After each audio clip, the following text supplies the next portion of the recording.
but we've got a great second panel. This panel is called Scale Your Company. We have 3 great panelists. I'd like to introduce first Darren Herman, host of Establish Your Empire, CEO of Gobato, as well as founder of Real Market. Our second panelist is Jerome Fogel. He is the CEO of Fogel, and I'm going to butcher this name, Pedamonis. You can correct me when you get up here. And it is a boutique law office in LA. Jerome? And once again, the man who needs no introduction, Mr. Sam Wong. Come on up. Once again, Sam Wong, everybody. And your moderator, Cara McCarthy. She is the CEO of Believed Bereavement and also a partner in the fund Austin. Her superpower is being very compassionate. Everybody, welcome, Cara. I'm excited today to talk to you a little bit about Scale Your Company with these panelists. It's really important. I think, we don't have enough time to distill it into an hour, but hopefully we can cover a couple of those important questions that you have. Before we get started, I always like to ask, raise your hand in the audience if you're a founder. Oh, huge portion, fabulous. Raise your hand if you're a funder or investor or advisor. Okay. So hopefully you guys saw those hands. So that's who you can network with after this. Be really diligent and specific about who you talk to, right? Time is everything. So I'm glad that we could do that. I want to pass over the mic to Darren to give a little bit introduction about yourself, your journey to here, and what you're working on right now. Well, thanks, Cara. This is very exciting to be here, and I'm happy that everybody showed up. This is great to host the event and people show up. So is my mic messing up? It sounds like it is. Okay, good. So I've ran a marketing company called Gobato for a long time. I love marketing, I love storytelling. I love growing other people's companies, been doing that for a while. And I'm also excited about like the panel we just had because I'm starting a startup and figuring out how to do a venture-backed funding. And so I was taking a bunch of notes, but I'm a host of the Establishing Your Empire podcast, like I said earlier, and where we have just interesting people doing interesting things. Cara's been on it, Sam's been on it. We'll have to get you on it soon. But yeah, that's probably pretty good there. Cool. Let's hand it over, Trum. Perfect. My name's Jerome Fogel. I'm with the boutique law firm Fogel and Patsimianos. It's a tough name. It's Greek. I understand. So don't worry about that.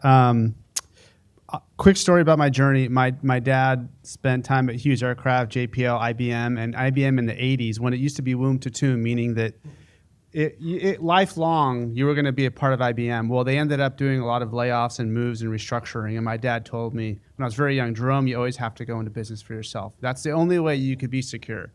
And there's some wisdom in that, right? That you're creating your own opportunity. So I was always entrepreneurial at heart, went to business school at Haas undergrad, NYU for law school in New York, came back, worked in real estate finance at GE Capital, worked a lot of business development, started a couple companies that didn't quite work out the way I wanted to, but I ended up getting back into law about 5 years ago, which was awesome. One of the companies we advised, Sleeping Baby, was on Shark Tank, had a successful exit to a PE company last year. They're based out of Fort Worth. And we started very early with them, where the general counsel did all their IP work, all their M&A work, corporate work, and along with athletes and other clients, we've built that up, and we've now worked with VC firms doing fund formation, working with clients that are doing venture capital, capital raises on the founder entrepreneur side. We work with athletes who want to get into investing in venture funds. So it's a lot of fun deal making, and I'm really glad to be here and great to be with all of you. Thanks, Jerome. Sam, now any newcomers that have joined, do you want to give a quick overview again, just of your background for any newbies? So just a short version. I run a company called Fundable Startups, done 5 startups. First 2 failed, last 3 got acquired. So since you've probably already heard my background, maybe I could offer one suggestion and tip. Since there's so many founders in here, one of the things I do want to encourage is make sure you are doing well at your peak performance. Being a founder is a meat grinder, all right? I suffered horribly as a first-time CEO when that company almost went bankrupt a couple times and I had to personally guarantee a $1.5 million credit line, all these challenges and stuff. Make sure you network with people and have a support network to help you. I'm a big sports fan. When you play sports, you get lots of injuries. The sports teams have a trainer. They have a staff to make sure their athletes perform at peak performance. Look for people who can keep you performing at your peak. You're going to get bruises, nicks. You're going to get yelled at from a customer. I got customer once who wanted to try to sue me, etc. Those things weigh heavily on you. Make sure you're taking care of yourself. Sound advice. I love that. I know that deserves some claps. Yeah. Take care of yourself. Mental and physical health. I love that. And agility. We just came from a panel around fundraising, so I don't want to spend too much time on scaling fundraising, but I would like to start by asking one question. As you think about scaling your business and you think about on the fundraising side, what are some of those milestones that investors are going to want to know and look at as you scale your business from, let's say, 0 to 5 employees, from then the next milestone of 10 to 50 employees? What are investors going to want to look at for those success metrics? So, I can start and we'll go down the line. I suppose there are tons of metrics. Let me try to pick one. It's been brought up many, many times about customers, okay? Even if you haven't found your first customer yet, I kind of shared about earlier, show me your progress along the way, all right? And when I come from the B2B enterprise, so a lot of my customers had a very, very long sales cycle. One of the practical tips that I would suggest is that as a small company, you are going to have bigger companies, especially their enterprises, try to take everything out of you. They're going to ask for all sorts of concessions. If and when that happens, my philosophy is show me your grit by making sure you give no unilateral concessions. If someone says, I want a bigger discount on the price, say, okay, we can consider that. What would you give me in return? Okay, can it be a testimonial, right? If you're an early stage company, customer testimonials are very valuable. So if they ask for, can you expand the scope, or can you do a free pilot? Say, well, it's going to cost me a lot of money to do this. If I do the pilot, what would you consider success? Okay, if that's the case, if I'm successful, what will you do at the end of the pilot? Will you give me a conditional purchase order before the pilot? Okay, all these things show me what you're showing me. You're doing smart execution as you try to acquire customers. We all want that customer. Okay. Carrot's a great question. The number one thing I'm seeing is founder velocity, and I think traction has been said. And I think this idea is the founder doesn't need to be this 100% organized, high C on the disc scale, 100%. No, we need some orderliness, but what we really need is somebody who's going to move the ball forward, okay to pivot. But when savvy investors see a pitch deck, they don't just want to see flat line and then all of a sudden 3 hockey stick growth years right when they're trying to raise. It doesn't make sense all the time. So that could be putting together an executive team, a board. It could be customer validation has been mentioned. It could be testing, whatever it is, but milestones that's showing that you have some velocity and you're not just either raising money or just circling the drain. I think a lot's been said, which I agree with both of those. I think right now with the current climate, in the past you had a lot of people who care about visitors. I think really now monthly recurring revenue is huge if you build a startup around that to where you can just keep growing that. I also like that because then you actually have paying customers. We all talk about product market fit, but does somebody actually give you money to do that? So I think that's probably what I would lean towards more than trying to build some kind of social network that has a bunch of visitors, is actually who could pay you money. Yeah, I think all of those are really good points. Jerome, I want to go back to what you mentioned around founder velocity. I think this is really interesting, especially around pivoting quickly and understanding when to make those really hard decisions. Let's put that in the context of hiring your first few team members. How does a founder decide what those roles are, who it should be, what that process should be like, and then if it's not working out, how to have those hard conversations where maybe it's time to let someone go? I think over 50% of initial startups end up in divorce. So I think Sean made the point about getting shares that are vesting and not completely granted. So it just happens. And so I've just seen many companies that start with a certain team and it changes. Really, it's knowing your weaknesses. What are you the mad scientist inventor? Are you the salesperson? Are you the leader? Are you the operator? Like what is it that's your strength? And now you've got to have the confidence to go out and hire some really smart people that can do things you can't do. And so I think that's kind of where I would start. And then if it's not working, I think, especially in a virtual world, in small team dynamics, one bad apple can rotten the whole bunch. So if somebody's not working, you've got to make sure they're obviously on vesting shares, and you just have to say goodbye and thank you for your service, and here's the shares that have vested at this point, and you got to move on really quick, because everybody in the team is going to know that the lowest point in the boat is where the water's going to sink. So you got to have that your bottom performer's got to be really high. I also like to, when you have a startup, you don't have a whole lot of money. So how do you hire somebody that's got a lot of, skills? I like to look for, if it's not a super specific skill set that you need, like a programmer, I like to get somebody who's very coachable, that can learn. It's easy to learn. They like to do a lot of things. They're not the type that's going to ask about their job description. They're going to be able to do a lot of different things, and hopefully you can get that person at a lower cost rate. Yeah, my general advice, especially around staffing, is hire slow, fire fast. Okay, there was a situation with one of the startups I was at where the highest paid person in the company was a VP.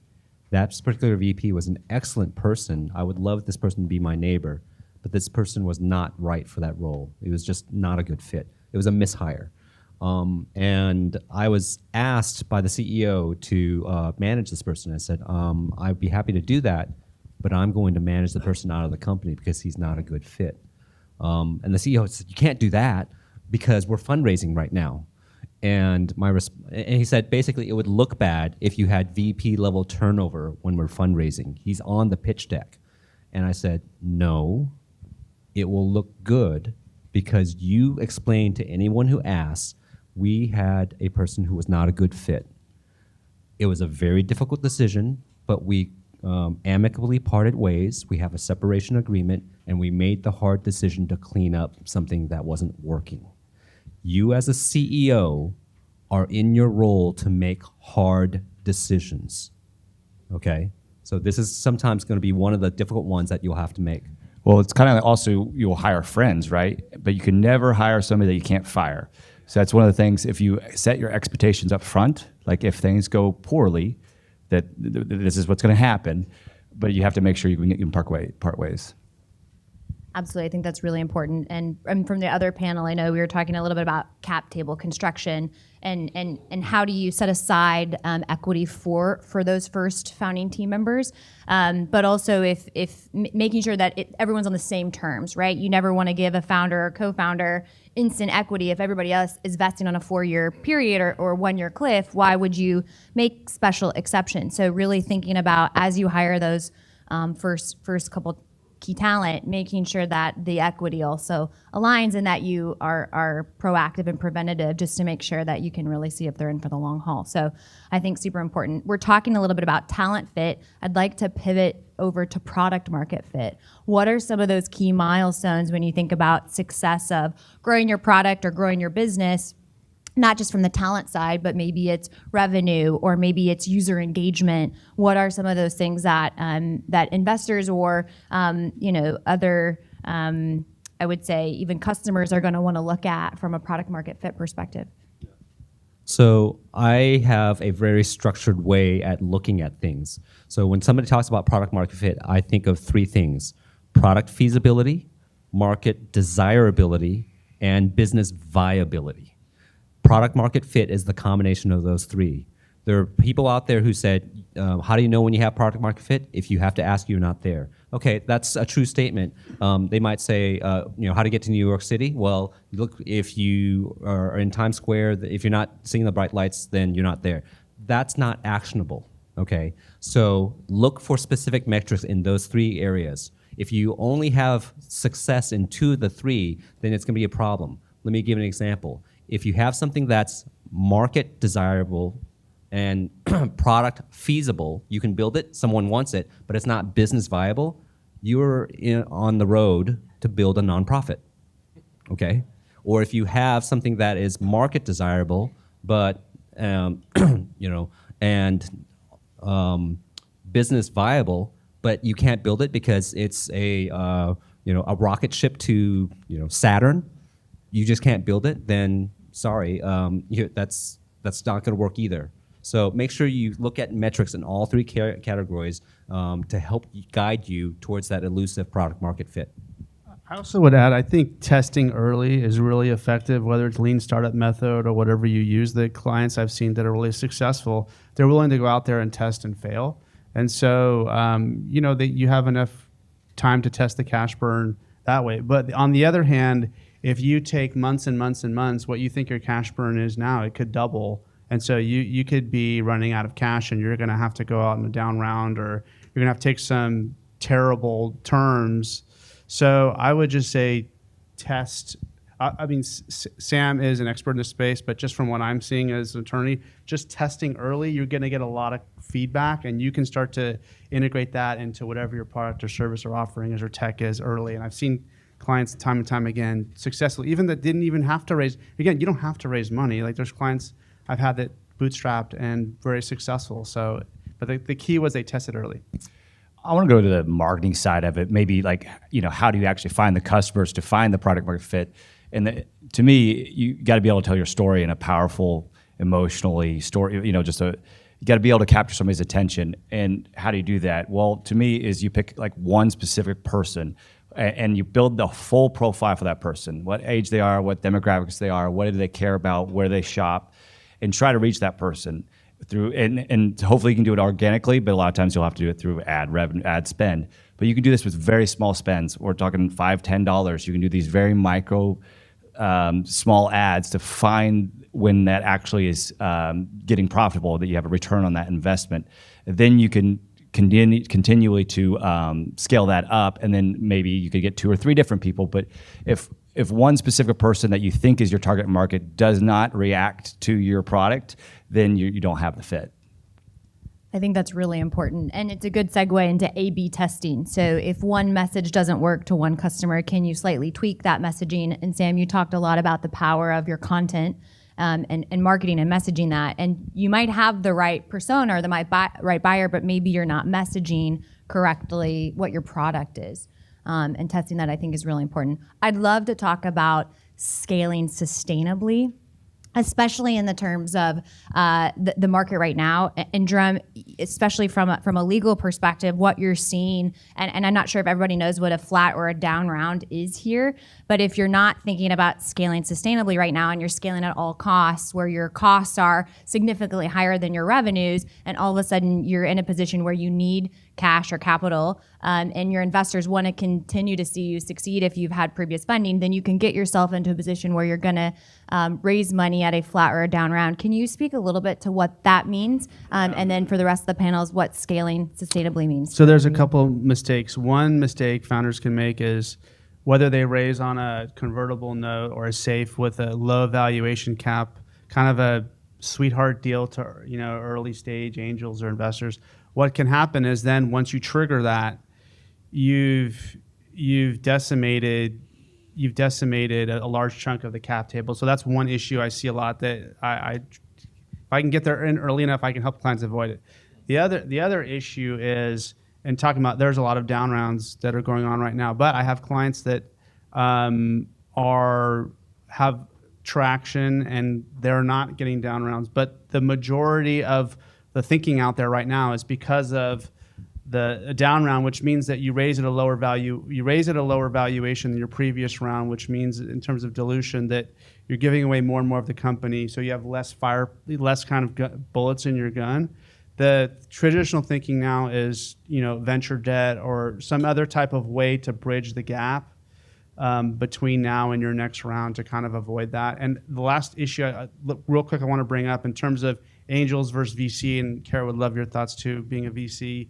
And the one board member told me this great thought. I always loved it. In the very beginning, when you're raising, whether it's friends and family or angels that are writing very small checks, think of that as like the minnows Okay, I'm not talking about Roger. I'm talking about like really smaller size deals. It's minnows. Those minnows attract the fish. Those attract the VC firms, attract the bigger angels networks, attract sometimes sovereign funds, and those fish attract the whales. People who write $10 million, $25 million. I was talking to NFL's 32 Equity Fund a couple weeks ago. They wrote a $300 million check for Fanatics. But you have to think in stages and not just think, I'm going to get the venture fund and the whale off the bat. And just think of it as like a stage and a progression. And would love your thoughts too, Kara, because you're in this. Yeah, I would say good points. As a part of the fund Austin and a partner there, we're an early stage kind of micro VC. So we write 50K checks under a 10 million cap. And so we like to fund what we'd say is the ideas, the dreamers, the first check in. I'd say the two things that are important for us is have your round soft circled.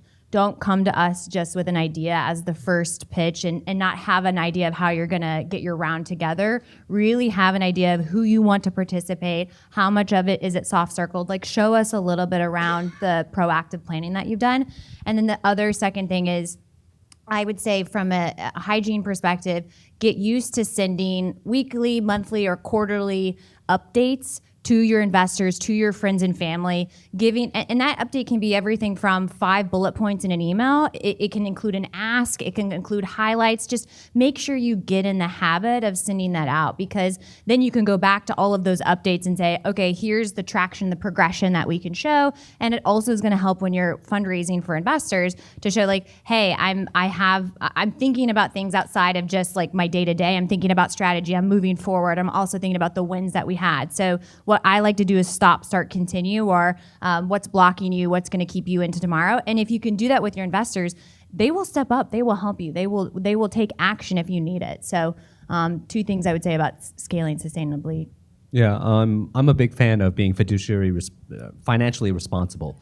Okay. One of the criticisms of founders in the past is that the moment you get a big check in, you start spending money like crazy.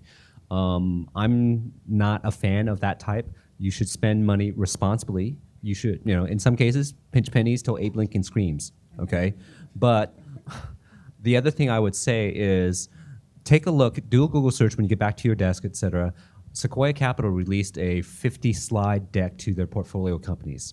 And what they talked, this was back in May or so of this year, and they were giving strategic guidance to the CEOs of the companies they invested in. And ultimately, if you read the 50 slides, it says stuff like, be financially responsible. It is a tough time right now. The weaker companies will die off, which means if you are financially responsible, you can grow sustainably, and you are the one that will come out of this stronger. So make sure I am an engineer, but one of my roles I'm playing right now for a startup is an acting CFO role. I care about finances. You should know enough about the finances to know what is the right amount of money to be able to be spending. And your acting CFO should not just be your accountant.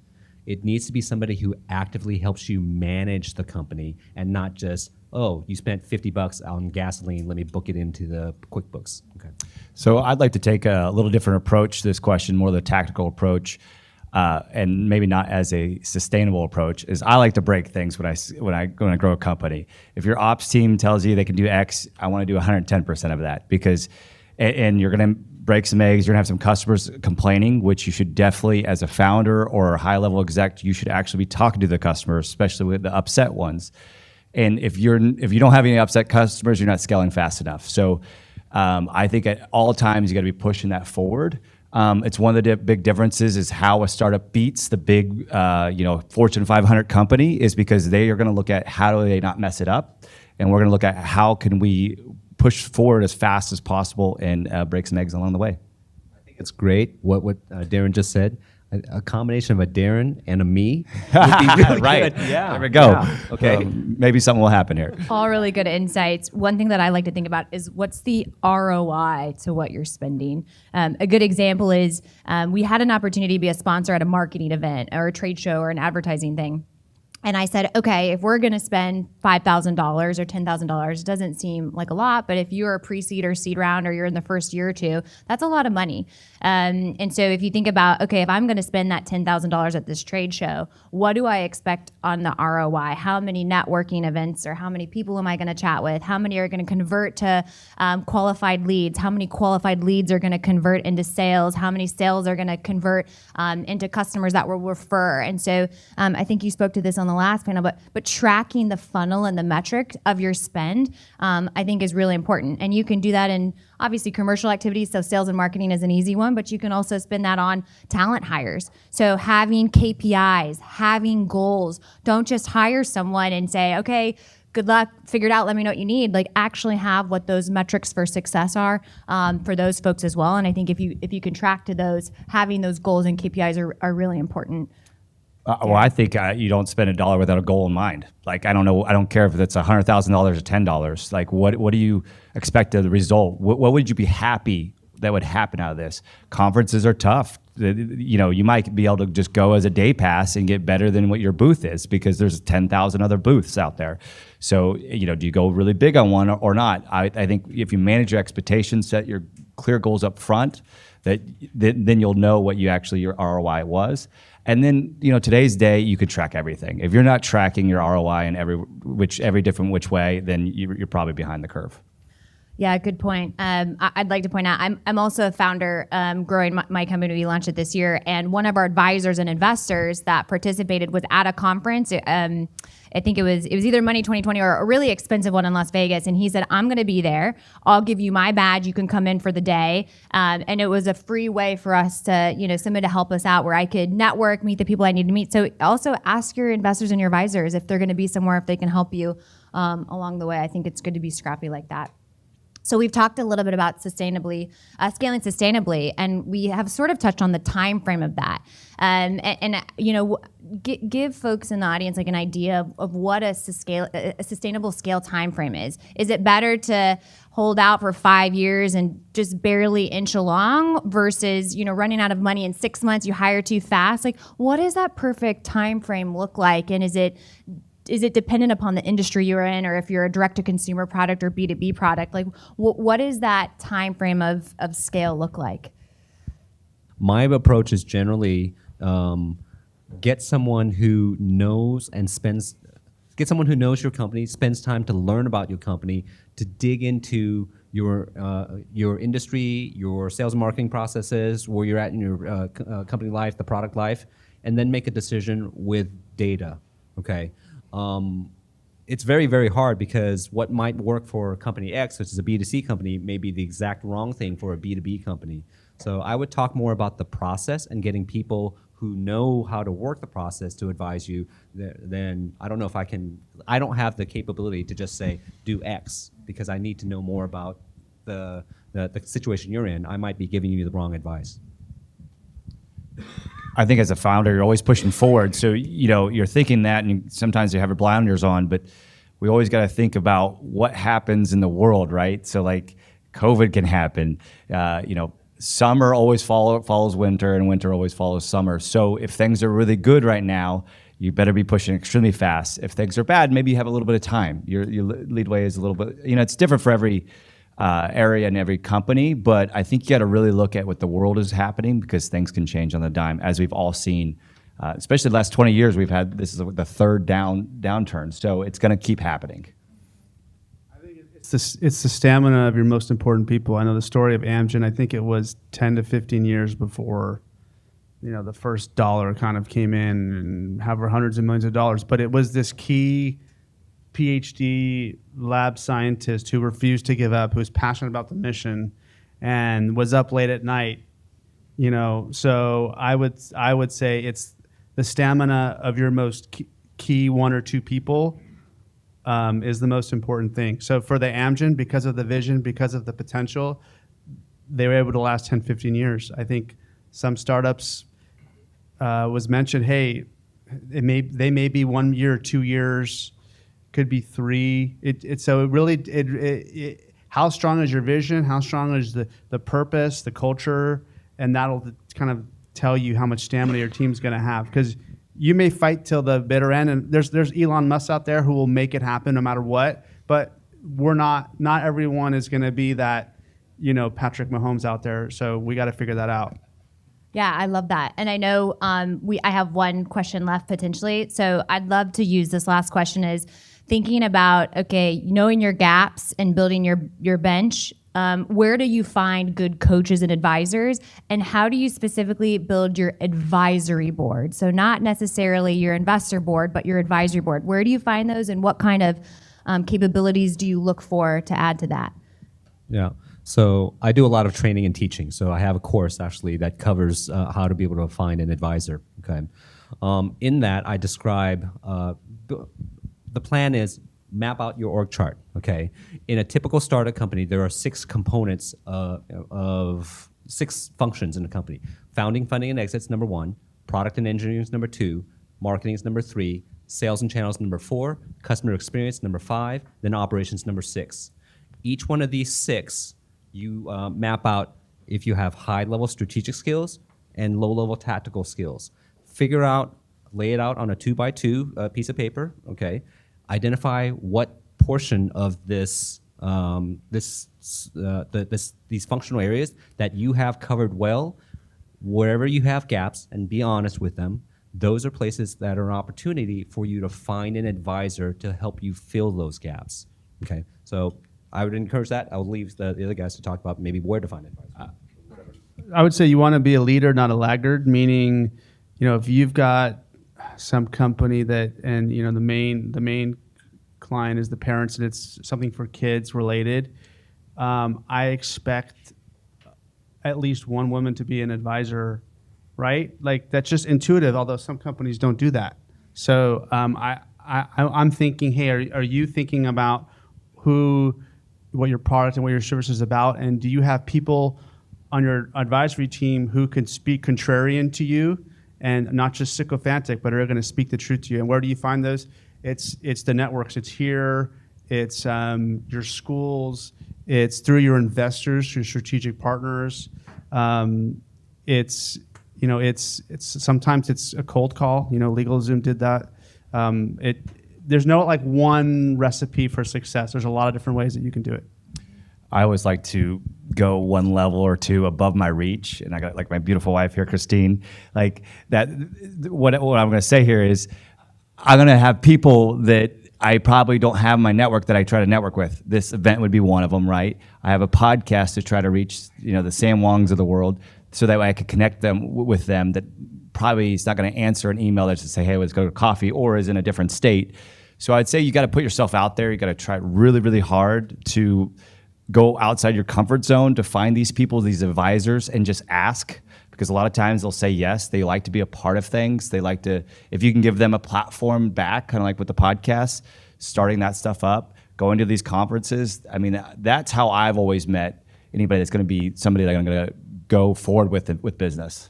Yeah, and one little thing about what Jerome said. There's a very, very insightful video, TED Talk, up on YouTube. I don't remember the PhD researcher from Argentina who actually said this, but the topic was effectively, why are most of the worst leaders in the world male? And the research shows that women have lots of value to bring, okay? So, unfortunately, because of our society, a lot of women forego their career for some period of time to raise a family.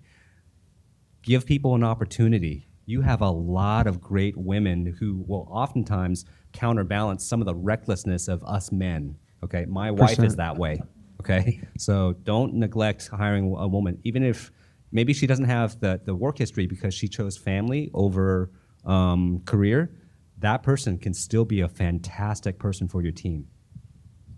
Well said. Love to end it on that note. For questions?